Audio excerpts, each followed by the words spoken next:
너희 기쁨을 빼앗을 자가 없으리로다 라고 하는 말씀의 제목으로 하나님께서 주시는 오늘 은혜 말씀을 증거하고자 합니다. 사람이 하루하루를 경험하면서 살아가야 되는 이 세상에는 영원한 것이 없습니다. 인간이 무언가를 경험했을 때 그것을 감정으로 표현해서 알게 되는데요. 예를 들면 기쁨이 있으면 슬픔이라고 하는 감정이 있습니다. 그리고 편안한 감정이 있으면 정반대로 불안한 마음도 존재합니다. 인간은 굳이 배우지 않아도 본능적으로 슬픔보다는 기쁜 상태를 원하고 또 고통의 상태보다는 즐거움의 상태를 원합니다. 그리고 또 기쁨과 즐거움, 행복과 같은 것들도 계속되기를, 영원하기를 바라는 것이죠. 하지만 이 세상에는 그 어떤 것도 영원한 것은 존재하지 않습니다. 그러면 성경에서는 이에 대해서 우리 믿음의 사람들에게 어떤 말씀을 가르쳐주고 계실까요? 저는 오늘 하나님께서 주시는 말씀, 본문을 통해서 은혜의 말씀을 증거하고자 합니다. 하나님께서 오늘 우리에게 주시는 본문 말씀만 해도 그 기쁨에 대한 말씀이 나와 있는데요. 그럼 이제 한 절 한 절 말씀을 읽으면서 함께 은혜를 나누기를 원합니다. 먼저 12절 말씀을 여러분들과 함께 읽어주시면 감사하겠습니다. 12절 말씀입니다. 읽겠습니다. 내가 아직도 너희에게 이를 것이 많으나 지금은 너희가 감당하지 못하리라. 아멘. 세상에는 영원한 것이 없습니다. 기쁨과 행복, 즐거움도 마찬가지입니다. 기뻤다가도 상황이 바뀌면 언제라도 달라질 수 있는 것이 사람의 감정의 상태입니다. 그런데 오늘 성경에서는 영원히 지속되는 기쁨이 있다라고 우리들에게 알려줍니다. 예수님이 제자들에게 이렇게 말씀하셨습니다. 내가 아직도 너희에게 이를 것이 많으나 지금은 너희가 감당하지 못하리라 라고 말씀하십니다. 아직 제자들이 알아야 될 것이 많기는 많은데 지금은 너희가 감당하지 못하기 때문에 그것을 알려주지 않는다라고 하는 뜻으로 이해할 수 있습니다. 여기서 잃을 것이 많다라고 하는 말씀의 뜻은 앞으로 제자들이 보게 될 예수님이 십자가에서 참혹한 상황에서의 참혹한 모습으로의 죽음과 그리고 부활, 그리고 하늘로 다시 올라가시는 그 승천의 과정, 승천의 모습까지도 다 이루시게 될 것이라고 하는 이 모든 일들을 다 포함하는 사건들에 대한 말씀을 가리키는 겁니다. 예수님은 지금이라도 당신이 사랑하는 제자들에게 이 모든 일들, 모든 비밀의 일들을 말씀해 주고 싶다라고 말씀하십니다. 그런데 지금 당장 당신의 제자들이 이 십자가에 못 박혀서 참혹하게 피 흘려 죽으시는 당신의 자신들이 사랑했던 그 스승의 모습을 본다고 한다면 그때는 제자들이 도저히 감당할 수 없는 상황에 이르기 때문에 지금은 그것에 대해서 말씀하시지 않겠노라 라고 하시는 겁니다. 그래서 지금은 예수님이 제자들에게 더 이상 말씀하시지 않는다라고 하는 겁니다. 하지만 지금은 너희가 감당하지 못한다라고 하는 말씀의 뜻은요, 지금은 감당하지 못하나 나중에는 너희들이 감당할 수 있다라고 하는 의미입니다. 그래서 나중에 진리의 성령이 오시면 너희를 도와주실 것이고 그때는 제자들이 알고 그 영원한 기쁨에 대해서 감당할 수 있고 이해할 수도 있게 된다라고 하는 말씀의 뜻입니다. 우리 계속 이어서 13절 말씀을 다 함께 읽어주시면 감사하겠습니다. 13절 말씀입니다. 읽겠습니다. 그러나 진리의 성령이 오시면 그가 너희를 모든 진리 가운데로 인도하시리니 그가 스스로 말하지 않고 오직 들은 것을 말하며 장래 일을 너희에게 알리시리라. 아멘. 예수님은 여기에서 성령에 대해서 말씀하시기를 그냥 성령이라고 말씀하시지 않고 진리의 성령이라고 말씀하십니다. 그 진리의 성령님이 제자들을 진리 가운데로 인도해 주실 것이라고 하셨습니다. 그런데 그 진리의 성령님은 예수님과 상관없이 따로따로 일하시는 분이 아니라고 하는 것을 알려주십니다. 진리의 성령님이 너에게 오실 것인데 그분은 스스로 말하지 않고 오직 들은 것만을 말한다라고 하는 것을 말씀해 주십니다. 그것은 죄로 영원한 심판을 받고 멸망받게 될 이 세상을 하나님이 이처럼 사랑하사 독생자 예수 그리스도를 아낌없이 내어주셔서 죄와 사망으로부터 구원해 주신 그 예수 그리스도의 십자가의 죽음에 대한 말씀, 죽음에 대한 이야기에 대한 말씀을 그거에 대해서 말씀하시는 겁니다. 그것을 성령님께서 알게 해주신다는 것입니다. 그 진리의 성령님이 제자들에게 이제 오실 터인데 그분은 오직 들은 것만을 말하고 또 장래일을 너에게 알려주시게 된다라고 하는 뜻입니다. 여기에서 말씀하시는 장래일이라고 함은 예수님께서 이제 앞으로 다시 오실 일, 다시 재림 예수님으로 오실 일을 다 포함해서 마지막에 종말의 때를 다 뜻하여 포함하는 말씀입니다. 그러니까 이것을 성령님이 너희에게 말씀해 주시는데 성령님은 오직 들은 것만 말씀해 주신다. 십자가의 복음에 대해서만 말씀해 주신다라고 하는 것입니다. 지금까지는 제자들이 예수님이 왕이 되면 각자 한 자리 차지할 거라고 하는 기대를 가지고 따라다녔는데 예수님이 갑자기 죽게 될 거라고 말씀하시니까 제자들 사이에서 대혼란에 빠집니다. 그리고 하지만 그때도 제자들은 예수님의 이 말씀을 듣고도 예수님의 십자가에 못 박혀 죽게 된다라고 하는 말씀, 그리고 예수님이 정작 십자가에 못 박혀 죽으셨을 당시에도 이 십자가의 은혜, 신비를 깨닫지 못하고 있었습니다. 오히려 정반대로 예수님의 제자들은 예수님께서 그 십자가에서 내려오실 것이라고, 그 슈퍼맨의 능력을 가지고 내려오실 것이라고 그렇게 기대를 했습니다. 그런데 제자들의 기대와는 달리 정반대로 예수님은 참혹한 십자가에 매달려 피 흘려 다약한 모습으로 죽어가고 계셨습니다. 그리고 골고다 언덕에 올라가서 끝내는 십자가에 못 박혀 죽으시는 예수님의 모습을 제자들이 다 지켜봅니다. 바로 그때 예수님의 제자들의 모습이 꼭 그러했습니다. 그 십자가에 달려 다약하게 피 흘려 죽어가시는 예수님의 모습, 그리고 피 흘려 죽으시며 운명하셨던 예수님의 모습을 보면서 도저히 그 말씀이 감당할 수 없고 이해할 수가 없었던 겁니다. 그때 예수님의 제자들의 모습이 꼭 그러했습니다. 결국엔 십자가에서 고통당하시는 예수님, 무능력한 예수님의 모습을 보고서 주님을 다 그 자리에서 떠나 도망치고 마른 것입니다. 베드로는 무려 예수님을 3번이나 부인을 하면서 떠나갔고, 가룟 유다는 예수님을 은 30에 팔아 넘겼습니다. 예수님은 이런 제자들을 다 알고서 말씀하신 겁니다. 그래서 지금 모든 것을 다 알려주고 싶은데도 너희들이 지금은 감당할 수가 없으니 이것을 알려주지 않겠노라 라고 말씀하시는 겁니다. 그 대신에 제자들에게 예수님은 이와 같은 말씀을 해주십니다. 우리 다 함께 14절과 15절에 있는 말씀을 다 함께 읽겠습니다. 다 함께 읽겠습니다. 시작. 그가 내 영광을 나타내니 내 것을 가지고 너희에게 알리시겠습니다. 물은 아버지께 있는 것은 다 내 것이라. 그러므로 내가 말하기를 그가 내 것을 가지고 너희에게 알리시리라 하였노라. 아멘. 예수님은 제자들에게 앞으로 오실 성령님께서 하실 일들에 대해서 이와 같이 말씀하셨습니다.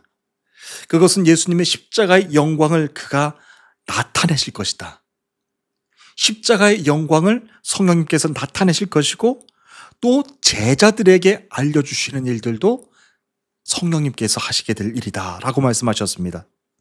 방금 전까지만 해도 예수님은 당신의 제자들이 그것을 알면 도저히 감당할 수 없기 때문에 말하지 않겠노라 라고 하셨죠. 그런데 그 십자가의 모든 영광에 대해서 이제 오실 성령님께서 주님을 대신해서 제자들에게 알게 하신다라고 하는 말씀입니다. 그러면서 말씀하시기를 예수님은 아버지 하나님의 것을 말씀하시고 그 다음엔 성령님이 예수님의 것을 제자들에게 알려주신다라고 하는 말씀을 해주셨어요.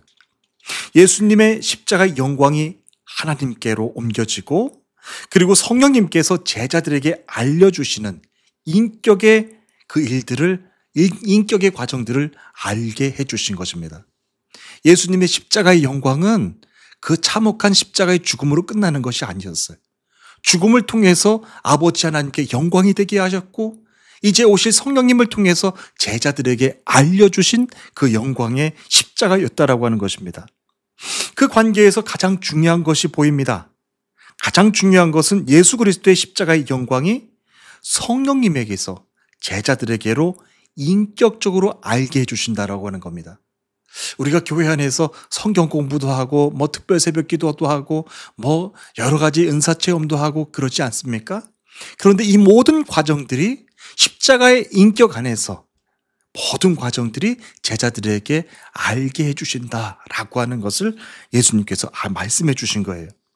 그래서 예수님은 당신의 제자들이 십자가와 부활의 영광을 보지 못하게 만드는 세상의 모든 불안과 걱정, 염려, 두려운 마음과 같은 것들을 평안의 마음으로 바꾸어 주신다. 그리고 진리의 길을 걸어갈 수 있도록 진리의 영이신 성령께서 우리 성도들을 도와주신다라고 하는 말씀을 더해 주시는 겁니다. 우리 계속해서 16절과 17절 말씀 우리 읽어주시면 감사하겠습니다. 16절 17절 말씀입니다. 읽겠습니다. 조금 있으면 너희가 나를 보지 못하겠고 또 조금 있으면 나를 보리라 하시니 제자 중에서 서로 말하되 말씀하신 바 조금 있으면 나를 보지 못하겠고 또 조금 있으면 나를 보리라 하시며 내가 아버지께로 하리라 하심을 무슨 말씀이냐 하고 아멘. 16절과 17절 말씀을 가만히 보시면요, 이 짧은 두 구절 말씀 속에서 예수님이 무려 4번이나 반복해서 말씀하신 것이 있습니다. 그것은 조금 있으면이라고 하는 말씀입니다. 조금 있으면 너희가 나를 보지 못하겠고 조금 있으면 나를 보리라.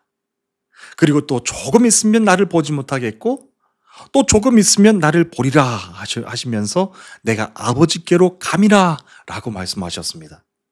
예수님의 말씀에 제자들은 도대체 무슨 말씀인지가 이해가 되지 않아서 서로 논의했다, 문의했다 라고 성경은 기록하고 있습니다. 분명히 조금 있으면 아버지께로 가시기 때문에 더 이상 자신을 볼 수 없을 것이라고 말씀하셨는데 또 말씀하시기를 조금 있으면 자신이 오게 될 것이라 라고 말씀하시니까 무슨 말씀의 뜻인지 이해가 안 됐던 겁니다. 우리 계속해서 18절 말씀을 읽으면서 주님이 말씀하신 뜻을 우리 다 함께 한번 살펴보시겠습니다. 18절입니다. 읽겠습니다. 시작. 또 말하되 조금 있으면이라 하신 말씀이 무슨 말씀이냐 무엇을 말씀하시는지 알지 못하노라 하거늘. 제자들의 반응입니다. 제자들은 예수님의 말씀이 무슨 뜻인지 모르겠다라고 하는 반응을 보였습니다. 아니 조금 있으면 이렇게 이어서 반복해서 말씀하셨는데 그 말씀의 뜻이 도대체 이해가 안 된다라고 하는 모습이었습니다. 여기서 예수님이 조금 있으면이라고 말씀하신 두 번의 말씀을 하셨는데 첫 번째 의미는요, 예수님의 십자가와 부활 그리고 승천, 하늘로 올라가시는 시간이 세상을 구원하시는 하나님의 구속사의 시간 안에서 이제 곧 이루어지게 될 것이라고 하는 겁니다. 그때까지만 해도 제자들은 이 십자가의 구원의 시간표에 대해서 이해하지 못했던 것이죠. 그런데 예수님의 십자가의 사건을 시작으로 이 모든 시간표들이 완성되어져 나갈 것이다. 이제 곧 이루어질 것이다. 라고 하는 말씀을 하신 겁니다. 세상을 구원하시는 하나님의 시간은 예수님이 십자가의 시간이 고통스럽다고 해서 예수님 스스로 나 먼저 죽겠습니다. 먼저 자살하겠습니다. 라고 해서 금방 이루어지는 것이 아닙니다. 하나님의 예정된 십자가의 시간표 안에서 세상을 구원하실 희생제물로 예수님께서 십자가에 온전히 죽으셔야 합니다. 그리고 십자가에서 죽으신 이후에는 사망 권세를 다 깨뜨리시고 영원한 부활의 생명이 되시기 위해서 3일이라고 하는 시간이 또 필요했습니다. 죽음에서 부활하신 우리 주님은 당신의 제자들과 영원히 이 땅에서 같이 사실 것이 아니었습니다.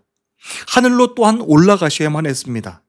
예수님이 하늘로 올라가셔야 진리의 성령님이 제자들에게 오실 수가 있었기 때문이었죠. 예수님이 제자들에게 계속해서 반복해서 말씀하셨던 이 조금 있으면 이라고 하는 말씀의 뜻이 바로 이런 뜻입니다. 이제 조금 있으면 십자가가 완성될 것이고 이제 조금 있으면 십자가 뒤에 부활이 있을 것이고 이제 조금 있으면 십자가와 부활 뒤에 예수님의 하늘로 올라가셔서 승천하시고 재림하시는 사건이 있게 될 것이다 라고 하는 것을 알려주신 것입니다. 조금 있으면 이라고 하는 뜻입니다. 그런데 여러분, 이 조금 있으면이라고 하는 뜻이 마냥 시간의 긴박성만의 뜻만 가진 것은 아닙니다. 세상을 구원하시는 하나님의 일하심이 이렇게 질서 안에서 다음 차례로 하나님이 말씀하신 대로 순차적으로 다 이루어지게 하신다라고 하는 말씀입니다. 제자들이 영원한 기쁨을 맛보기 위해서는 십자가의 시간이 반드시 채워져야 됐다라고 하는 뜻입니다. 그리고 십자가의 시간 뒤에는 십자가의 고통 안에 절망하며 거기서 머물러 있어서는 안 됩니다. 우리 믿음 생활의 특징이 바로 그런 것입니다. 믿음 생활하면서 반드시 고난과 연단의 시간은 옵니다. 그런데 성도가 고난의 시간이 영원하도록 그 고난의 시간 안에 머물러 있는 것은 십자가와 부활의 영광을 알지 못하는 성도의 모습입니다. 여러분들에게 고난이 필요합니다. 영광도 필요합니다. 그런데 영원한 고난의 수렁 안에서 머물러 있어서는 안 된다라고 하는 겁니다. 영원한 고난은 없고 그 다음 하나님께서 십자가의 고통 뒤에서는 부활의 기쁨을 더해 주시는 거예요. 그 다음 부활의 기쁨을 맛보게 해주시고 십자가의 시간이 다 이루어진 다음에는 부활의 기쁨, 부활의 시간이 다 채워진 다음에는 예수님의 재림의 시간도 다 채우시는 거예요. 이 모든 것들이 조금 있으면 다 순차적으로 이루어지게 해주셨다라고 하는 겁니다. 사랑하는 주님의 성도 여러분, 여러분들이 지금까지 걸어오신 신앙의 시간표들도 마찬가지셨어요. 그냥 아무렇게나 순서 없이 뒤죽박죽 오신 것이 아니었다라고 하는 거예요. 이 시간이 채워져야 다음 시간이 옵니다. 다음 시간이 채워져야 이제 십자가의 영광, 기쁨의 시간을 맛볼 그날도 오게 되는 거예요. 그렇기 때문에 우리들의 기도에는 반드시 하나님의 시간표를 이해할 수 있고 깨달을 수 있는 지혜를 달라고, 다만 이 고난 안에서 영원히 머물러 있는 성도가 되지 않도록 하나님 이제 장차 오게 될 부활의 기쁨도 맛볼 수 있도록 하나님 함께 해달라고 그렇게 기도하는 것이죠. 그렇게 기다리는 것이 우리들의 신앙의 인생의 그런 계획표라고 하는 겁니다. 그래서 조금 있으면이라고 하는 이 말씀의 뜻은 또다시 오늘 우리에게도 적용할 수 있는 말씀입니다. 예수님께서 마지막 때 이 땅에 오시는 것을 오늘을 통해서도 이루어질 수 있다라고 하는 말씀입니다. 베드로후서 3장 6절 이하의 말씀입니다. 사랑하는 자들아, 주께서는 하루가 1000년 같고 1000년이 하루 같다는 이 한 가지를 잊지 말라. 주의 약속은 어떤 이들이 더디다고 생각하는 것 같이 더딘 것이 아니라 오직 주께서는 너희를 대하여 오래 참으사 아무도 멸망하지 아니하고 다 회개하기에 이르기를 원하느니라. 그러나 주의 날이 도적같이 임하느니라 라고 하셨어요. 주의 날은 도적같이 임하시는데요, 아직도 주의 날이 임하지 않는 이유는 세상 사람들이 말하는 것처럼 주의 약속이 더딘 것이 아니라 모든 사람들이 다 회개할 수 있도록, 그리고 나와 내 가족들, 내 부모님과 부모 형제들이 다 회개할 때까지 하나님은 기다리신다라고 하는 거예요. 그 기다림의 시간들이 다 채워지게 되면 그때 비로소 주의 날은 도적같이 임하느니라 라고 하신 겁니다. 예수님이 조금 있으면이라고 말씀하셨던 것처럼 주의 날은 예고하면서 오는 것이 아니라고 하는 거예요. 아무도 준비하지 못하고 있을 때 도둑같이 올 것이다 라고 하는 겁니다.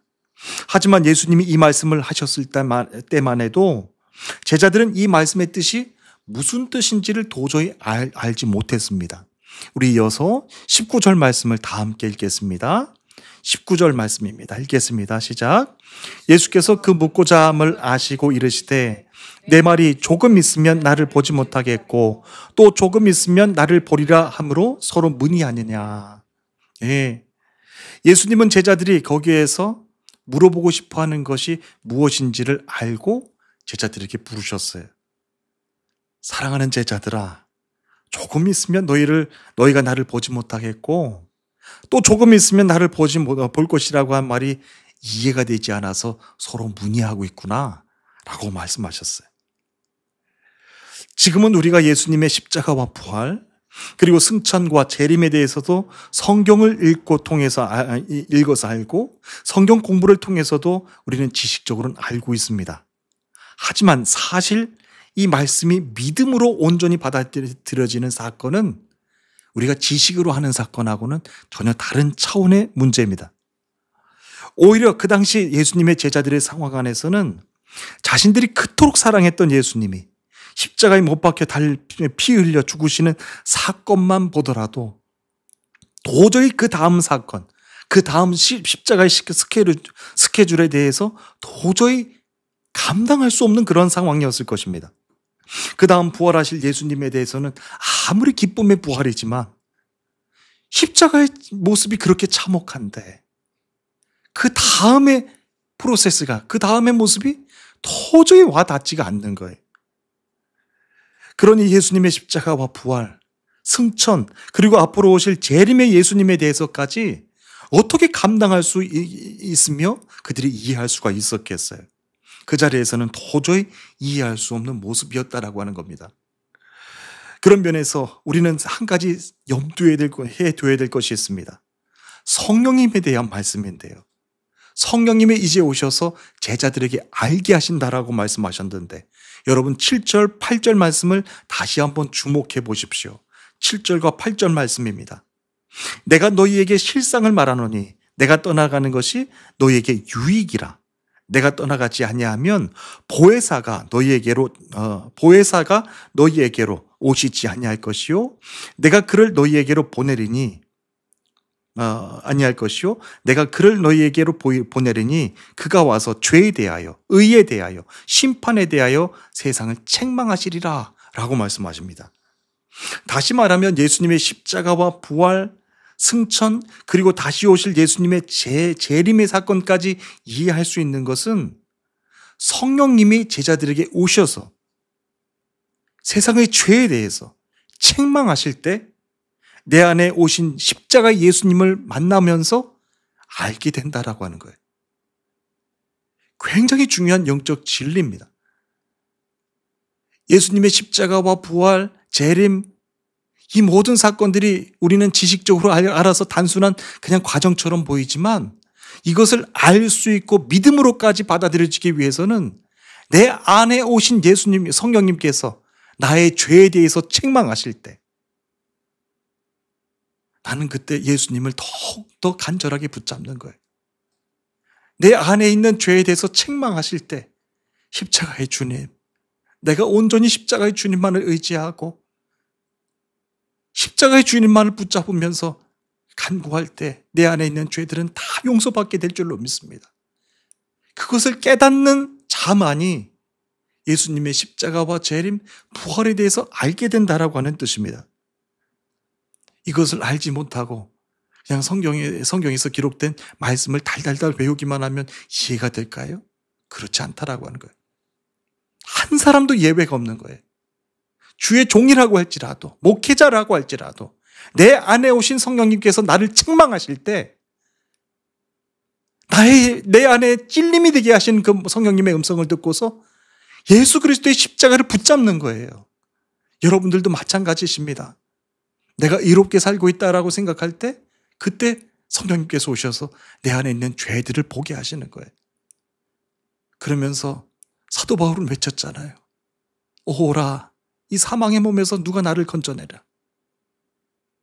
그 성령님께서 찔리게 해주시는 거예요. 그러면서 십자가에 예수 그리스도를 붙잡으면서 그제서야 비로소 십자가와 부활, 재림의 사건이 다 이해가 된다라고 하는 말씀입니다. 제자들은요, 이제 조금만 있으면 이제 주님을 볼 수 없을 것이기 때문에 이제 보기도 한다라고 하는 이 말씀이 그 자리에서는 도저히 이해가 되질 않았습니다. 그래서 묻고 또 묻고 물었습니다. 예수님이 제자들에게 이렇게 말씀하십니다. 20절 말씀을 다 함께 읽어주시면 감사하겠습니다. 20절 말씀입니다. 내가 진실로 진실로 너희에게 이르노니 너희는 곡하고 애통하겠으나 세상은 기뻐하리라. 너희는 근심하겠으나 너희 근심이 도리어 기쁨이 되리라. 아멘. 먼저 예수님은 제자들에게 이렇게 말씀하십니다. 너희는 곡하고 애통할 것이다. 그러나 세상은 기뻐할 것이다. 이 말씀을 하신 때부터 불과 몇 시간 후에 십자가를 예수님께서 이제 지게 될 것인데 예수님의 십자가는 제자들은 곡하게 되는 곡하고 애통하는 사건이 될 것이고 정반대로 예수님을 죽인 세상, 즉 유대 종교 지도자들과 세상은 기뻐하게 될 것이다 라고 하는 예언의 말씀입니다. 제자들은 이때까지만 해도요, 예수님께서 십자가에서 죽게 된다라고 하는 그 죽음의 의미를 도저히 알지 못했습니다. 그러니까 낙심하고 두려워서 다 예수님을 버리고 도망치게 되는 겁니다. 우리의 믿음의 시작도 바로 여기에서 출발합니다. 예수님의 죽음의 의미를 알지 못하면, 그리고 지금 이 순간 내가 겪어야 되는 이 고난의 의미를 알지 못하면, 내가 겪어야 되는 이 고난의 의미, 연단의 의미를 알지 못하면 예수님의 제자들이 그러했던 것처럼 다 우리도 예수님을 버리고 다 세상으로 도망치는 제자가 된다라고 하는 말씀입니다. 죽음의 의미를 알지 못했기 때문입니다. 그러니까 낙심하고 두려워서 살아가는 제자들의 모습이 많이 보여지게 되는 거예요. 그런데 이 한 구절 말씀만에는 예수님께서 또한 우리들에게 굉장히 중요한 말씀을 더해 주시는데요. 너희는 근심하겠으나 너희 근심이 도리어 기쁨이 되리라 라고 하셨어요. 그 십자가의 죽음 이후의 시간에 대해서 말씀하신 것인데, 그 십자가의 죽음 이후의 시간에는 제자들이 죽음에서 다시 부활하신 예수님, 하늘로 다시 올라가시는 예수님, 그래서 나에게 오시는 성령님의 사건, 이것들을 다 보게 될 것인데, 이제 예수님의 제자들의 시간표에는 이제 근심과 슬픔, 낙담이 변해서 이제 기쁨으로 달라지게 될 것이다 라고 하는 말씀을 해주시는 거예요. 그때는 알게 될 것이다 라고 하는 것이죠. 죽음의 권세, 사망 권세, 여러분들 낙담하게 되는 세상 권세를 다 깨뜨리시고 부활하신 예수님께서 제자들에게 직접 하나하나 한 명에게 다 찾아가 말씀해 주시는 거예요. 사랑하는 내 베드로야, 사랑하는 내 베드로야, 너가 나를 버리고 떠나갔더라도 나는 너를 사랑하노라. 그러면서 말씀하시죠. 네가 나를 사랑하느냐? 네, 주님 사랑합니다.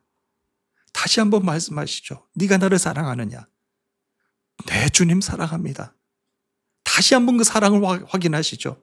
그래, 네가 정말 나를 사랑하느냐?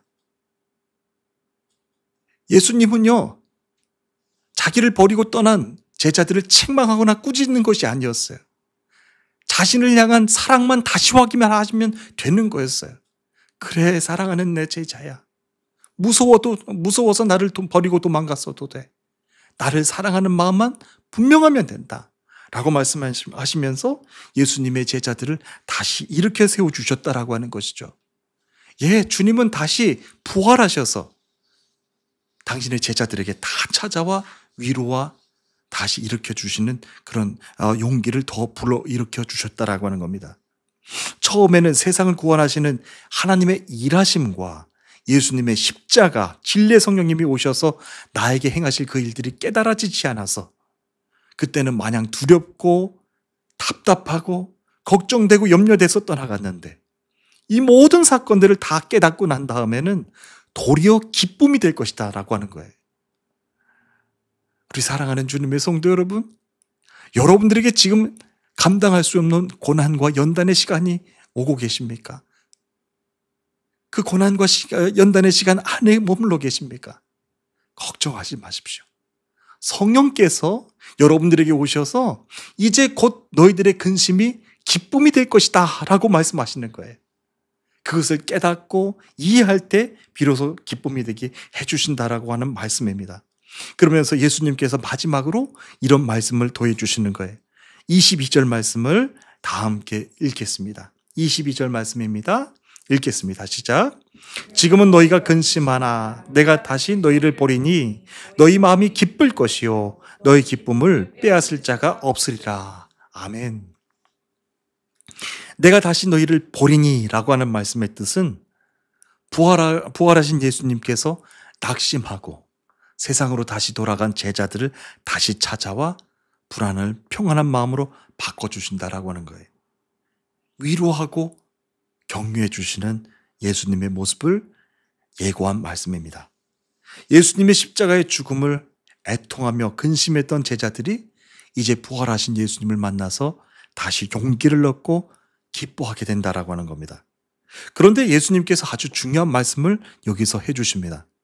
그 기쁨은요, 세상에서 우리가 경험하는 것처럼 상황에 따라서 있다가도 없어지는 그러한 감정의 기쁨이 아니라 그 기쁨은 아무 누구도 어느 누구도 빼앗을 수 없는 완전한 기쁨이라고 말씀해 주셨어요. 그제서야 그 완전하신 기쁨이 뜻이 무엇인지 제자들에게 말씀해 주시는 거예요. 그때는 제자들이 세상을 구원하시는 이 십자가의 모든 과정들을 이해할 수가 있기 때문에, 감당할 수 있기 때문에 완전한 기쁨, 그제서야 이제 그 기쁨의 뜻이 무엇인지 알려주시는 겁니다. 그렇습니다. 오늘도 우리는 이전에 경험해 보지 못한 낯선 일들을 겪어나가면서 그 일이 때로는 낙심이 되기도 하고 그 일이 때로는 두려움이 되기도 하고 걱정이 되기도 합니다. 그러나 여러분들 한 분 한 분을 향한 하나님의 구속사적인 그 구원의 계획 안에서 한번 생각해 보십시오. 그 모든 구원의 계획들이 이제 준비되었는데 이제 곧 그 모든 과정들을 겪고 난 다음에는 하나님이 주신 영원한 기쁨을 여러분들에게 더해 주신다라고 하는 말씀입니다. 지금은 깨달아지지 않는다고 할지라도 예수님은 이제 그 완전하신 기쁨이 무엇인지를 말씀해 주신다라고 하는 겁니다. 저는 우리들의 삶을 서두르지 않기를 원합니다. 고난의 시간이 필요하다면 고난의 시간을 다 채우십시오. 그러나 기도하면서 채우십시오. 여러분들에게 염려하고 걱정하는 시간이 필요하기 때문에 이제 그 시간들을 다 허락해 주시는 거예요. 그런데 부활의 주님은 그 걱정과 염려하는 시간의 구렁텅이 안에 여러분들을 영원토록 방치하시는 분이 아니에요. 사랑하는 제자들이 이제 부활의 주님을 만날 수 있도록 한 명 한 명 부활의 주님이 다 찾아가서 만나주시는 거예요. 사랑하는 내 딸아, 사랑하는 내 아들아, 세상에서 많이 겁났지, 많이 두려웠지, 그리고 또 많이 속상했지. 그러면서 다 주님을 떠난 그 이유에 대해서 주님은 다 알고 계시는 거예요. 그러면서 다 손잡아 주시는 거예요. 그래, 내가 너의 인내를 알았고 네가 나를 사랑하는 줄 내가 다 알았으니 이제 다시 내게로 돌아와 제자의 길을 걸어라 라고 말씀해 주시는 거예요. 그 부활의 영광 뒤에는 무엇이 기다리고 있습니까? 재림하실 예수님, 이제 다시 오실 성령님에 대한 그 계획에 대해서 다 알게 해주시는 거예요. 그리고 나서 비로소 영원하신 기쁨, 세상에 그 누구도 여러분들의 기쁨을 건드릴 자가 없다라고 말씀해 주시는 거예요. 그 기쁨을 여러분들이 지금 갖고 계시는 거예요. 얼마나 세상에서 특별한 그런 은혜인지 모릅니다. 저는 터키에서 이제 10년 넘게 이제 살아가면서 그것을 조금이라도 이제 깨닫는 그 과정 가운데 있는 것 같아요. 얼마나도 기쁜지 몰라요. 사람들이 없고 주변에 은혜 받을 수 있는 모든 시간과 여건들이 갖춰지지 않더라도 저는 여러분들을 통해서 너무나도 놀라는 거예요. 이렇게 주님이 보내주신 예배자들, 주님이 허락해 주신 귀한 축복의 시간, 은혜의 시간들을 경험하면서 하나님께서 나에게도 이 시간이 필요하기 때문에 이 기쁨의 시간을 이제서야 깨닫게 해주시는구나 라고 하는 거죠. 그래서 저는 한 분 한 분 여러분들에게 속하신 그 모든 시간들이 귀하게 쓰임받게 될 줄로 믿습니다. 고통의 시간도 필요하기 때문에 주시는 것이고 애통하고 눈물을 흘리는 시간도 필요하기 때문에 여러분들에게 더해 주시는 시간인 거예요. 그리고 비로소 이제 그 모든 시간들이 다 채워졌을 때 하나님의 기쁨의 시간은 여러분들에게 다 주어지게 해주신다라고 하는 말씀입니다. 이제 한 주가 또 시작이 됩니다. 우리가 겪어보지 못한 이제 세상의 그 일들 가운데 여러분들에게 어떤 일들이 닥쳐올지 모르지만 세상의 그 어떤 일들도 여러분들의 기쁨을 빼앗을 수 없음을 세상 가운데 선포하십시오. 주님이 여러분들에게 주신 그 기쁨, 세상 그 어떤 누구에게도 빼앗기지 마십시오. 그 기쁨을 가지고 영원한 나라까지 가시는 날 때까지 그것이 여러분들에게 큰 능력이 되시게 하여 주실 줄로 믿습니다. 우리 다 함께 기도하시겠습니다.